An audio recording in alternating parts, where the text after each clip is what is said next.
Chapter 3. Large institutions established abroad for the perfect and economical fabrication of bread by means of machinery and steam power, with Monsieur Rolland's apparatus and ovens. The bread question more seriously considered abroad than in England. The great interest manifested in it by intelligent men, the insalubrity and other disadvantages of the old system of panification exposed, difficulties of the bakers, wilful blindness in England to existing evils, the French press on bread-making, and on Monsieur Rolland's apparatus and ovens, magnificent establishment at Lyons, planned and reported by Monsieur Le Sobre, particulars of the Roland invention. The bread question, in all its bearings, appears to have excited a far more earnest degree of interest in France, Belgium, and some parts of Germany, up to the present moment, than with us. And the practical results of it in those countries have been highly satisfactory and beneficial.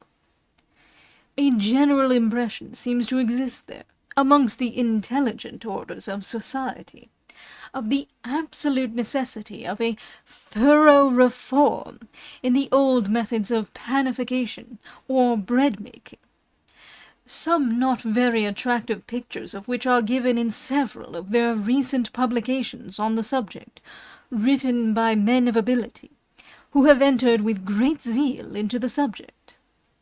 They all concur in stating that for centuries past there has been no real improvement in the operations of the baking trade, and that while striking and rapid progress has been made in all other of the industrial arts, these, faulty as they are, have remained unaltered. The insalubrity, coarseness, and want of economy which distinguish them are thus described and commented on in the archives of the French Académie des Sciences, and in various expositions which have been made through the press, or at the meetings of learned societies.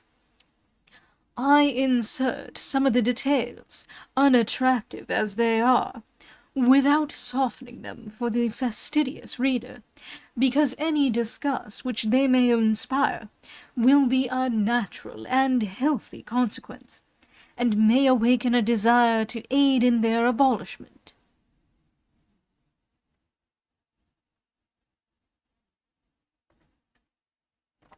It is not well to shut our eyes, and determine to ask and to see nothing of evils which more or less affect life itself.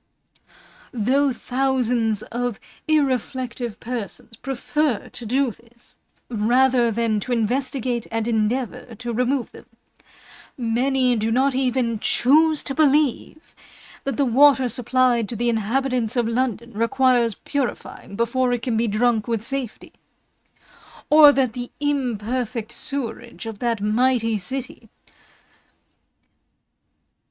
so taints and loads the air with disease as to render it often a deadly poison to those who inhale it. So it is with regard to the bread they eat. They do not wish to be disturbed in their belief that it is all that it ought to be, and treat as pure fancy or prejudice the idea that it can disagree with anybody, or be productive of serious and painful disorders. The common mode of making it is too well known to admit of contradiction. It is thus not very invitingly described by a foreign contemporary. It will be asked by our descendants, with astonishment, if indeed it could be true that, at this epoch of industrial progress, our principal aliment were prepared in the gross manner that it is, by plunging the arms into the dough, and raising and tossing it about with such force as to exhaust the strength of the half-naked journeyman, and cause streams of perspiration to flow and mingle with the alimentary substance.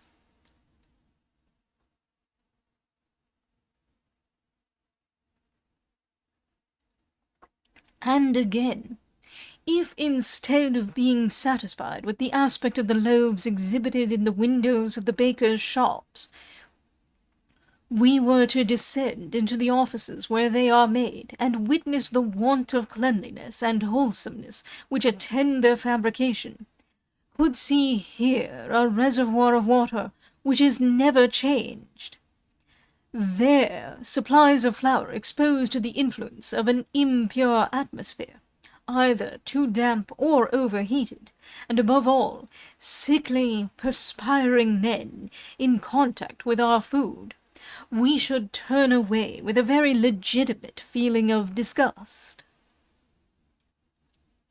These are revolting pictures, but they are true. Yet much which repels us in them is beyond the control of the bakers themselves, arising from the want of space and fitting accommodation for the trade they follow. How can the air of the ill-ventilated underground premises in which their operations are carried on generally in populous and crowded cities be otherwise than most unhealthily foul, destructive to the men employed in them, and having the worst effects on the food which they prepare?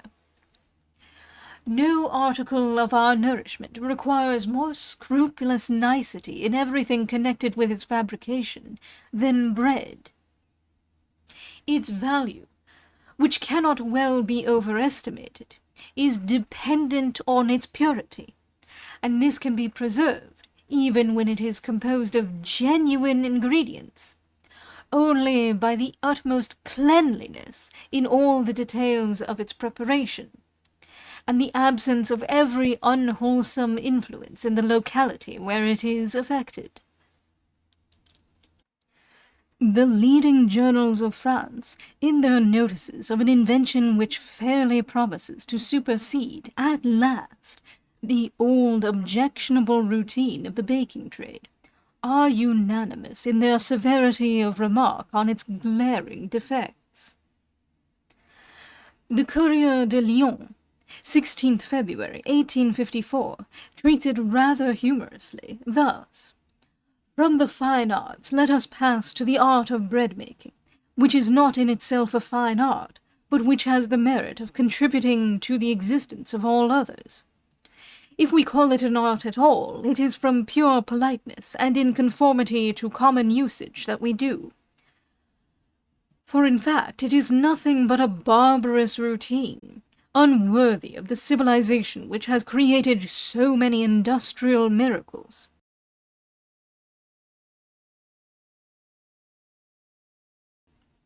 There are truly singular anomalies in the march of material progress which nothing but custom prevents us from remarking.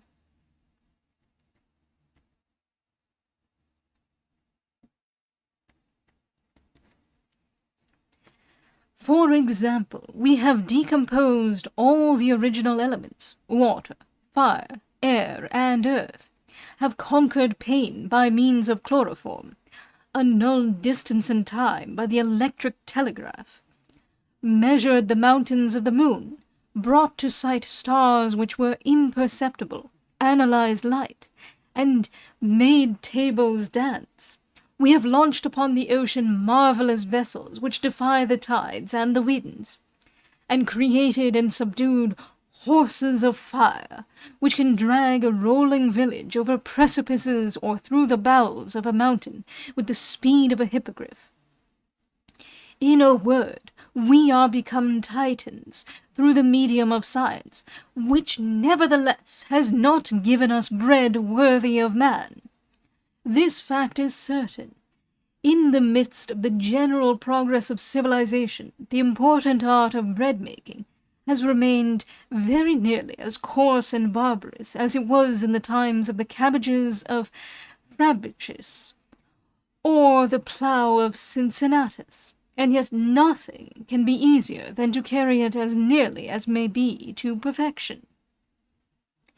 The writer then proceeds to mention in the most favourable terms the appareil roulant, as it is called, which is, he says, so superior in point of economy, uniformity of produce, and cleanliness, that it cannot fail to be generally adopted by the trade, except perhaps by those avaricious members of it who prefer, before every other consideration, the few centimes which they gain by the weight of their water-logged loaves.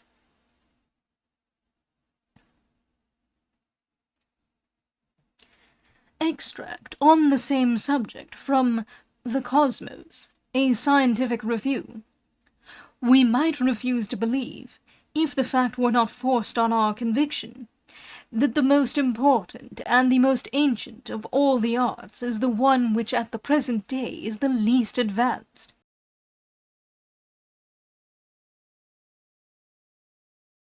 And we might almost say, which is still in the rudest and most barbarous state. But enter into the first baking establishments of the capital, and follow in all its details the conversion of flour into bread.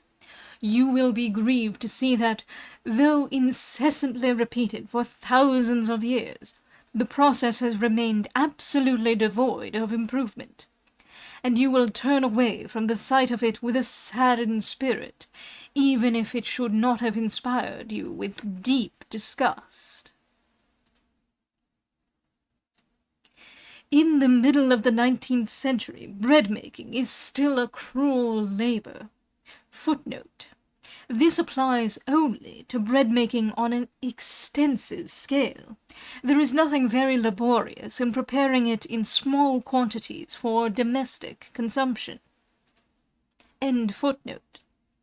The closed knuckles must be violently thrust into a huge mass of tenacious dough, which must be raised by the muscular effort of the arms, and turned and tossed over repeatedly with the most violent exertion. The workman who performs this hard task has consequently received the too expressive appellation of moaner, gendre, because the exhausting nature of his toil is betrayed by the heavy stifled groans which it forces from his chest. Every part of his body is soon overflowing with perspiration, which falls in large drops and is amalgamated with the dough he is kneading, and he is entirely overwhelmed with fatigue by the time he has reached the end of his killing labor.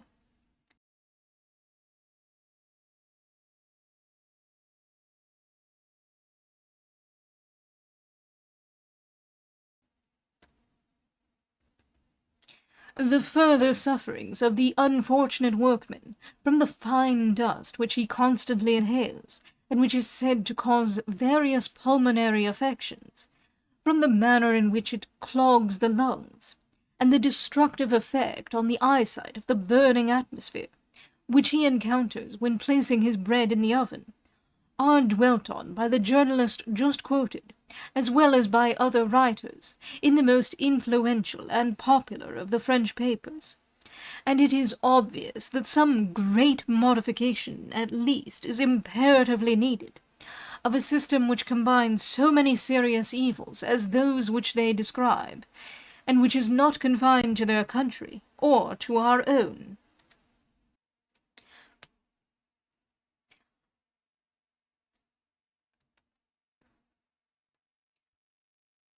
For some years past, persevering efforts have been made in France to supersede manual labor by the use of machinery in fabricating bread. None of these seem to have answered the purpose entirely, until Monsieur Rollin, himself an experienced baker, completed what other experimentalists had begun, and introduced not only a complete machine by which the dough was perfectly mixed and kneaded, but an oven also of novel construction, in which it was baked in a superior manner. It will be seen that his inventions were met for a while by the most vehement opposition on the part of the trade.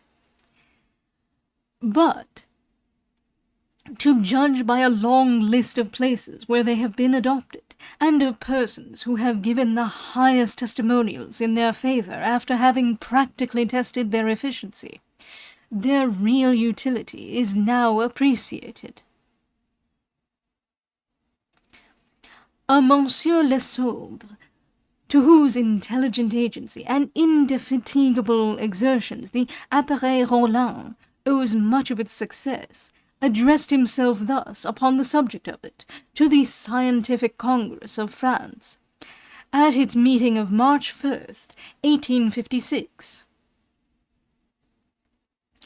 Gentlemen, in the list of questions which are to be discussed by the Congress in the present year, there is one which is especially opportune and which deserves its most serious consideration. It is proposed in these terms: what measures ought to be taken for the introduction of mechanical power into the baking trade, that its processes may be simplified and bread obtained at a moderate price, and which is the best system of bread-making? It is because these questions have occupied my attention for many years past that I beg to have the honor of addressing a few words to the meeting. You all know, gentlemen, what, even 5 years since, was the state of the bread trade in France as elsewhere. The kneading of the dough was effected by the arms, and in countries where it was customary to make it very firm, it was prepared by stamping it with the feet. This practice has been continued from the most remote and barbarous ages up to our own times. Nevertheless, within the last century, numberless attempts have been made to improve the fabrication of bread, and the annals of the Conservatory of Arts and Trades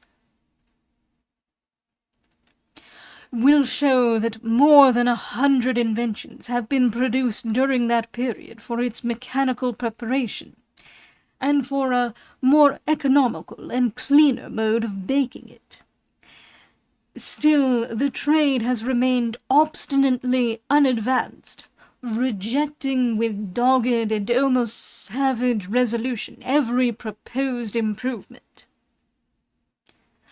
Are we then to conclude that among so many new inventions there have been none which could have been generally adopted with advantage? Assuredly not. There have been several of which the general application would have been a great step gained, but which, having been tested only in individual cases, were wrecked in the storm of opposition which they encountered. The aid of machinery in bread-making is opposed equally by the journeyman bakers and their masters. By the men, because they fear that it should throw them out of work, and by the masters, because they are not in general very enlightened, and for that reason adhere the more tenaciously to their old customs.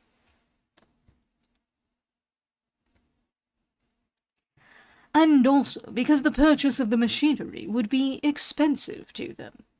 This, gentleman, explains the slight success which has attended the inventions designed for the improvement of the bread trade.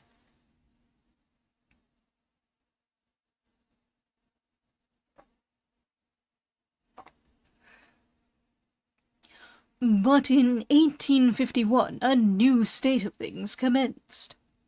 At that period the paste kneader of a distinguished inventor, Monsieur Bolin, was in operation in several establishments, and produced very good results, but it required a propelling power which precluded its adoption in small bakeries.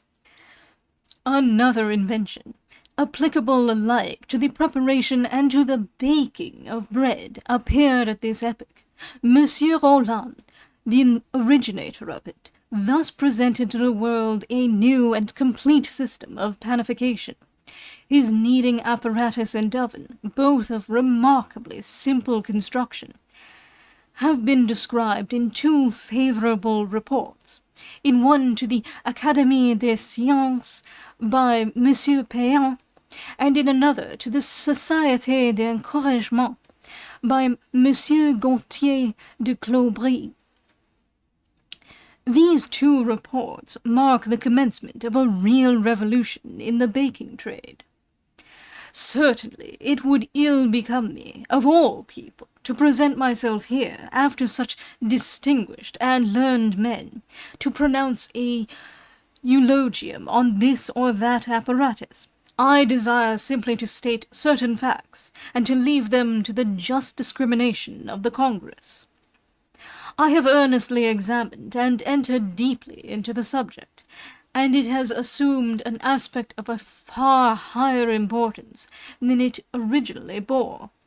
It is no longer a mere question of converting the small bakeries, conducted on the old system, into mechanical bakeries.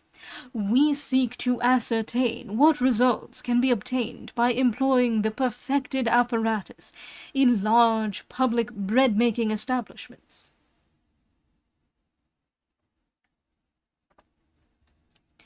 Convinced that the problem of obtaining bread at the cheapest rate was to be solved by the creation of large establishments, in which all the labour of converting wheat into bread would be concentrated, and entirely effected by mechanical means, I have endeavoured very energetically to disseminate this idea, and have aided in the organization of 200 establishments for mechanical bread-making.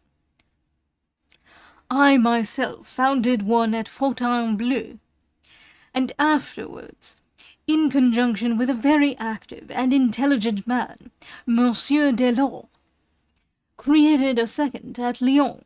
I will not speak further of that at Fontainebleau, which still requires the addition of a mill to render it complete.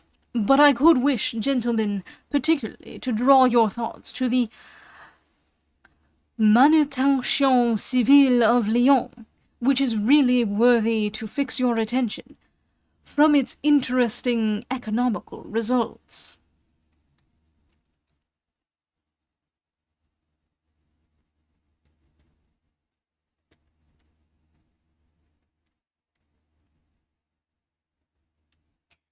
There, on a wide space of ground which 12 months since was entirely waste, a magnificent building has been constructed. 2 powerful steam engines set in motion 12 pairs of millstones and 4 kneading machines of sufficient size to prepare the dough for 8 of Monsieur Rolland's ovens, erected in a line in an immense bake-office. The work is continuous. There is no cessation in it by night or by day. The mills prepare 150 quintals of flour daily, which supplies in bread from 18,000 to 20,000 kilograms, enough for the consumption of 30,000 persons. Thus, all intermediate agencies are suppressed, and the processes of grinding and bread-making are completely concentrated. The wheat enters by one door of the establishment, and leaves it by another in the form of bread. The results obtained by this organization are as follows. The finest quality of bread is sold at 2 centimes, the household bread at 4 centimes, and one bread at 6 centimes the kilogram under the current price, at a cost, in fact, scarcely exceeding that of good average harvest years, and this by means only of the concentration of labour, the employment of highly efficient machinery, and without any sacrifice from anybody. These 3 kinds of bread are of a quality, cleanliness, and an appearance truly remarkable. The arrangements of the manutention civile de Lyons reflect the greatest credit on the director, Monsieur Delors. It is the finest and most complete which exists in the world. Furthermore, if the bread be reduced in price to the profit of the consumer, the capital engaged in the enterprise brings also large returns. Indeed, from the 1st December, 1855, when the establishment was first in full operation, to the 31st of the same month, the clear profits, after deducting all expenses, and even the interest of the capital itself, were 11,000 francs, a sum which would appear altogether incredible if the immense quantity of bread fabricated in it were not taken into consideration. It appears to me that these facts answer the double question proposed to the Congress, and solve it most completely, and therefore I have taken the respectful liberty of laying them before it. Le Sobre.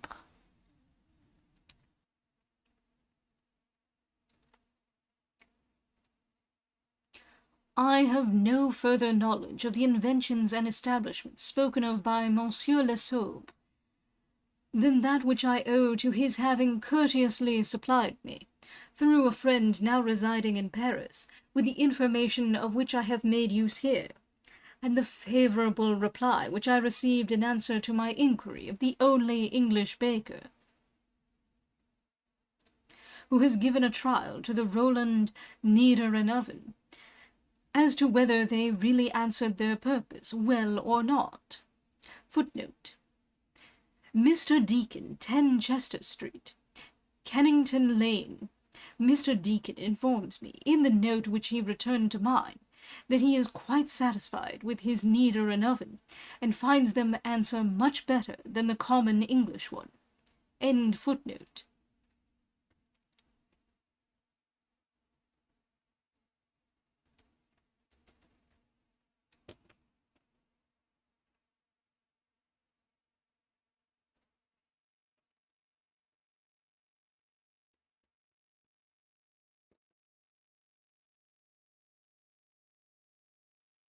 But should the reader desire such full and satisfactory evidence of their merits or demerits as only a personal inspection of them can ensure, a direct application to Monsieur Le Sobre himself, 17, Rue l'Estrapade, Paris, would be met, I am persuaded, by the most urbane attention, and every facility afforded by him for seeing the effect of the machinery, as well as for ascertaining all particulars of the large bread factories, in the organization and direction of which he has taken so prominent a part.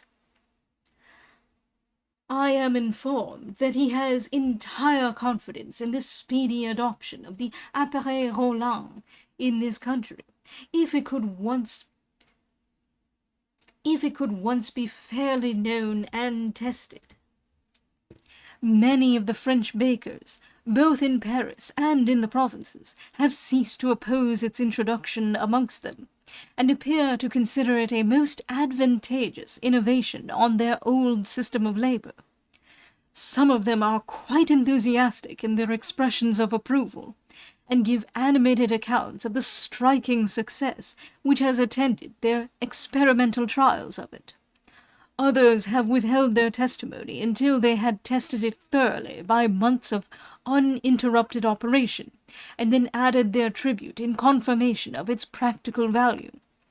As their names and places of abode will be found in a work by Monsieur Le Sobre, entitled Notice sur les appareils de panification Roland, Théorie, 17 Rue de l'Estrapade à Paris.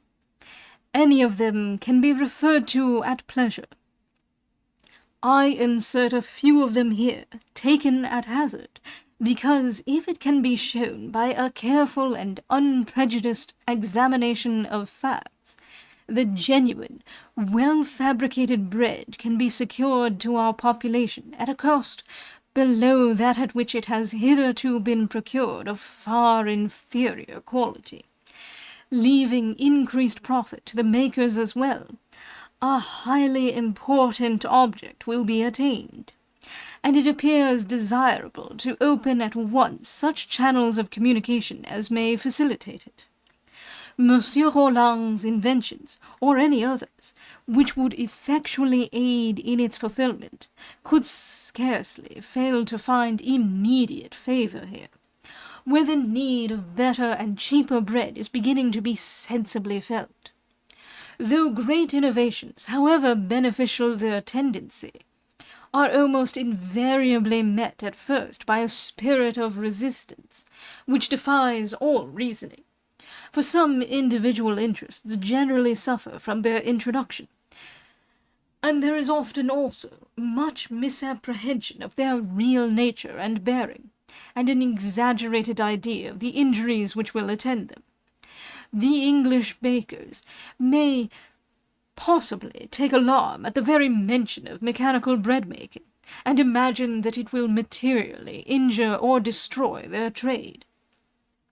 But it appears, on the contrary, to be attended with remarkable advantages to those who have adopted it in their bakeries. The following document may serve to reassure persons who are apprehensive of any ill consequences from its introduction.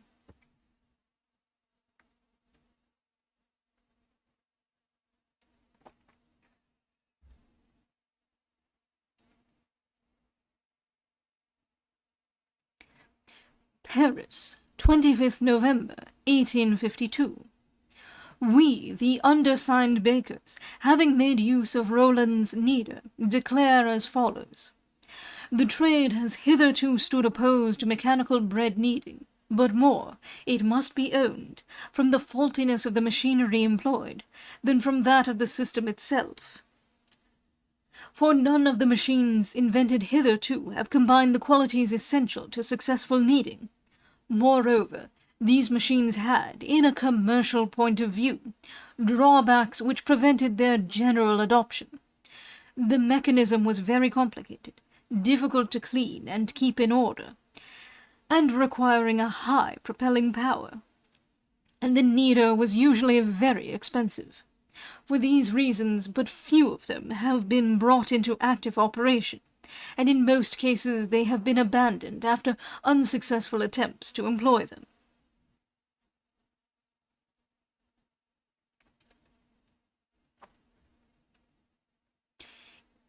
It will not be the same, we have reason to believe, with the kneader invented by our confrère Monsieur Roland, who has perfectly solved the difficult question of effectual bread kneading.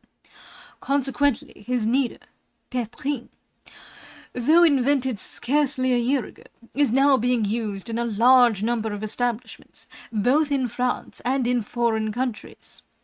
Footnote. Il ne doit pas être ainsi, nous le croyons avec le pétrin de notre confrère Monsieur Roland, qui a donné aux difficiles questions d'un bon pétrissage les plus parfaites solutions. Ainsi, son pétrin, inventé depuis une année à pied, fonctionne-t-il déjà dans un grand nombre d'établissements en France et à l'étranger. End footnote. The Roland kneader, Pétrin Roland, which is of remarkably simple construction and of moderate price, requires scarcely the strength of a man to keep it in action, is of moderate dimensions, and easily cleaned. And the amalgamation of the flour and water is effected by it more perfectly and uniformly than by the human hand.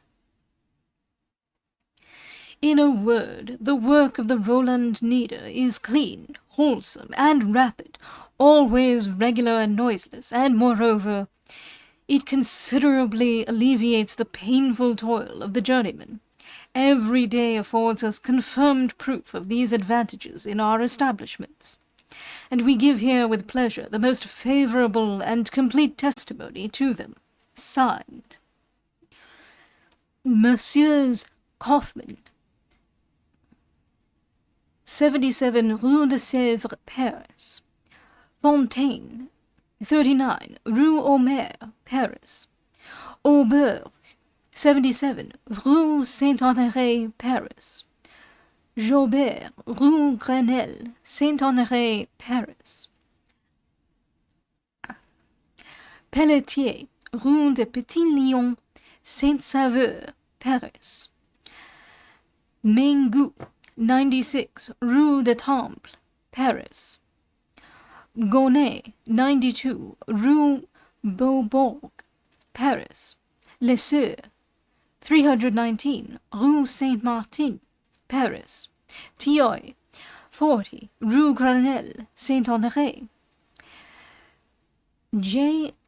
Lelièvre, 94, Rue de l'École des Médecins, Paris.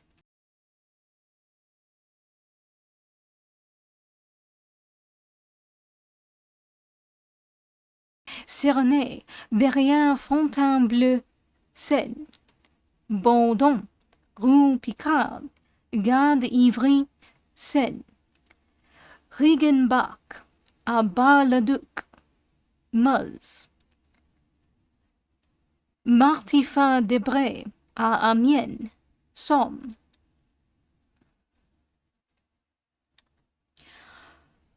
Fauconnier, à Paris, rue de Douai 1. Humbert, à Paris, rue de Clichy, 67. Bays, à Senlis, was. From the accounts given by the various writers who have inspected it, and which are cited by Monsieur Le Sobre in the work already mentioned, Monsieur Rolland's oven appears to be of a truly novel and ingenious description. It is heated externally by means of hot air conveyed from a distant fire, the admission of smoke or other impurities into the interior being thus prevented. The floor is a movable platform which can be raised or lowered at pleasure, and which turns on a pivot, put in motion by a winch, so that every part of it can be brought round in succession to the opening, and filled with bread, without recourse being had to the awkward, long-handled peel, which is of necessity used for ovens of common construction. The roof is not vaulted, therefore the loaves receive a more equal degree of baking than they do under the old system, and they can be watched through a pane of glass fixed in the door of the oven, the light from a strong reflected flame of gas being thrown upon them.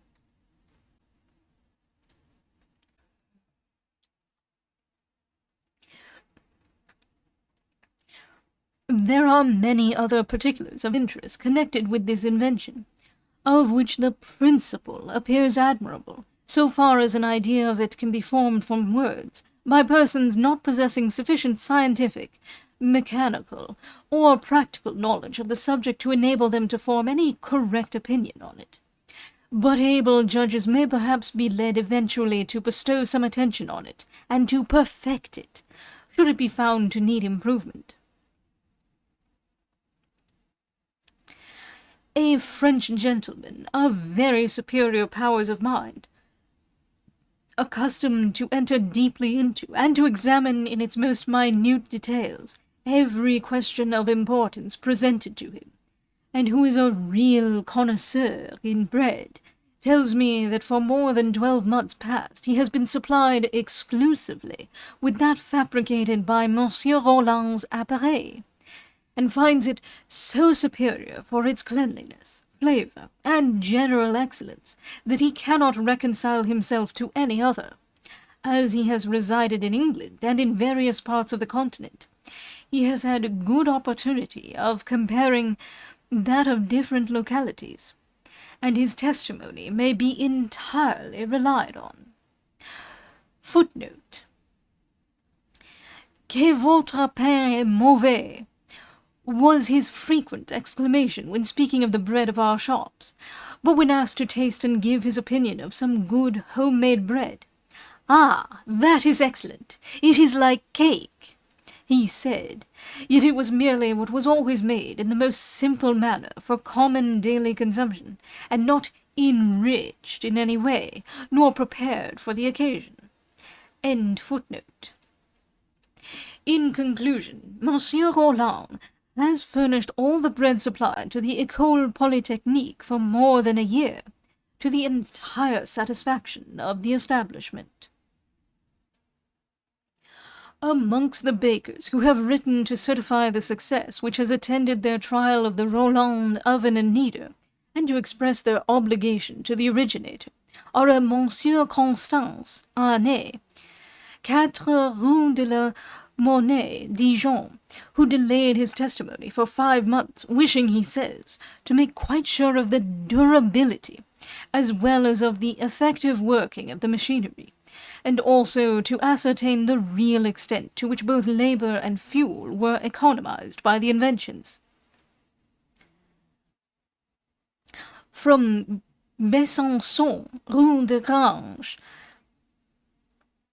37, on the 17th January 1854, Monsieur Moselle, also a baker, writes thus: I have had a baking establishment on your system of panification open from the 11th of April, 1833. To tell you all the approbation and all the encouragement which it has met with, and all the satisfaction which I experience at having introduced your oven and kneader at Besançon, is beyond my power. The quality, cleanliness, and beauty of their products have brought me so many customers of all classes that I cannot. Our work is continued by night and day.